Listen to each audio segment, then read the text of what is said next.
추석 명절이 다가오면서 차례를 앞두고 벌써부터 며느리들의 스트레스가 쌓이고 있는데요. 하지만 우리가 알고 있는 추석 차례상은 원래 취지와는 완전히 다르다고 합니다. 우리가 알고 있는 차례는 원래 고려시대 불교 문화에서 유래됐다고 합니다. 고려시대 때 차를 제사상에 올리던 문화의 흔적인데요. 고려는 불교 국가이기 때문에 설날이나 추석 등 명절 때 조상을 기리기 위해 차를 올렸죠. 그게 조선시대 때 숭유 억불로 불교색이 빠지면서 술을 올리는 것으로 바뀌어 현재의 차례가 됐다고 합니다. 그래서 일부 종가에서는 술이 아니라 차가 올라가고 있죠.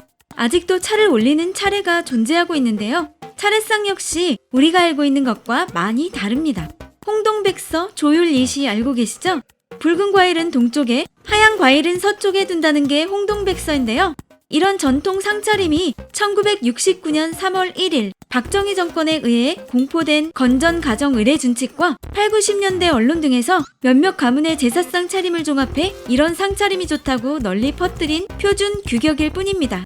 이 같은 표준 규격을 내세운 건 허례허식을 피하고 과도한 지출을 줄이고자 한 건데 아이러니하게 지금은 그게 며느리들을 옥죄고 있네요.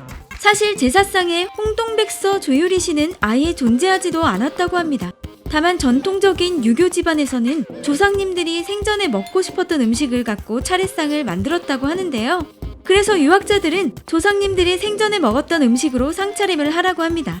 만약 파인애플을 좋아하셨다면 파인애플을 올리고 피자를 좋아하셨다면 피자를 올려도 된다고 합니다. 실제로 성균관에서 차례상 표준안을 제시했는데요. 간소화한 추석 차례상의 기본 음식은 송편, 나물, 부이, 김치, 과일, 술 등 6가지고 여기에 조금 더 올린다면 육류, 생선, 떡을 놓을 수 있도록 했습니다. 성균관 측은 예의 근본 정신을 다룬 유학 경전 얘기에 악기에 따르면 큰 예법은 간략해야 한다고 돼 있다면서 조상을 기리는 마음은 음식의 가짓수에 있지 않으니 많이 차리려고 애쓰지 않으셔도 된다고 말했습니다. 즉 조상을 기리는 마음만 있으면 된다는 것입니다. 우리가 아는 제사상 상차림 형식은 신분 질서가 무너지기 시작한 조선 말렵부터 생겨났는데 신분이 미천한 사람이 자신의 신분을 감추기 위해 화려한 상차림을 하다 보니 허리가 휘게 됐다고 합니다. 그러니까 그 가정의 형편에 맞게 상차림을 해도 된다는 얘기입니다.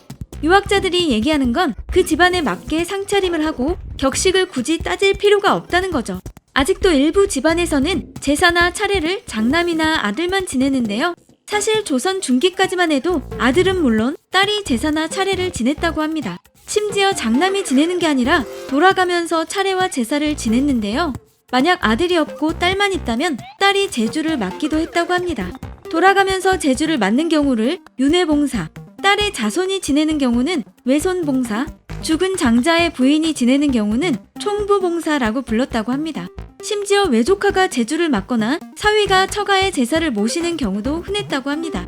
현대에는 제사를 모시는 제주가 무조건 집안의 장남이 맡게끔 했는데 이는 개항 이후 일제강점기를 거치며 일본의 남녀 차별 문화가 뿌리내리면서 당연하듯 굳어졌다고 합니다. 성리학자들은 조선시대 때에도 남녀 차별이 없었다고 합니다. 물론 아예 없는 것은 아니었지만 그래도 남성이 여성을 존중하는 문화가 있었는데 일제강점기에 들어서면서 남성이 여성을 무시하는 문화가 뿌리를 내리게 됐다고 하네요. 또한 성리학 집안의 경우에는 제사나 차례를 지내는 사람은 제주를 비롯한 남성이 음식을 장만했다고 하고 지금도 일부 집안에서는 남성이 직접 차례나 제사 음식을 장만한다고 합니다.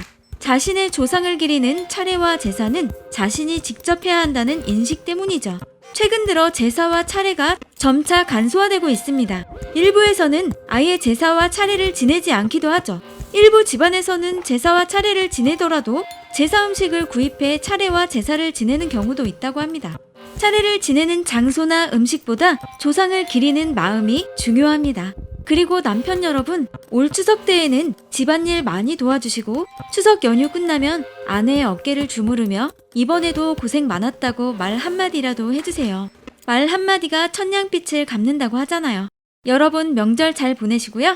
구독, 좋아요, 알림 설정해주세요.